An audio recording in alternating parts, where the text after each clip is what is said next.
பள்ளிக்கரணை ஆதிபுரீஸ்வரர் கோவிலுக்கு சென்று வந்தபோது பூசாரி அசோக் பாரதி தயவுசெய்து பெண்கள் கோயிலில் இருக்க கருவறையில் இருக்கக்கூடிய சாமியை மட்டும் கும்பிடுங்க.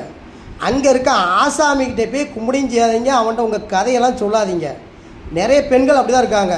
போய் சாமியை கும்பிட்டுட்டு வராமல் அங்கே இருக்க ஆசாமிக்கிட்ட இவங்க சொந்த கதை, சோக கதை, அப்புறம் அந்தரங்க கதையெல்லாம் அவன்கிட்ட சொல்ல வேண்டியது. அதை அவன் வசமாக பாயிண்டாக பிடிச்சிக்கிட்டு வாங்கலாம் உங்களுக்கு ஒரு சிறப்பு பூஜை போடுவோம் அப்படின்னு சொல்லி ஏமாற்றி நிறைய விஷயங்கள் தப்பாக நடக்குது. அதுக்கு காரணம் பெண்கள் தான். சாமியை கும்பிடணும், நம்ம குறைகளை சொல்லணும், சாமியை நம்பணும். அதை விட்டு அங்கே இருக்க ஆசாமிக்கிட்டே போய் உங்கள் குறைகளை சொன்னால் அவன் அந்த அந்தரங்க கதையெல்லாம் கேட்டுக்கிட்டு அப்படியான்ட்டு வாங்க தனி அறைக்கு வாங்க உங்களுக்கு ஒரு பூஜை போட்டால் சரியான்னு சொல்லிட்டு அவன் அந்தரங்க லீலையே காமிச்சிருந்தான். தயவுசெய்து சாமியை மட்டும் கும்பிட்டுட்டு வந்துடுங்க.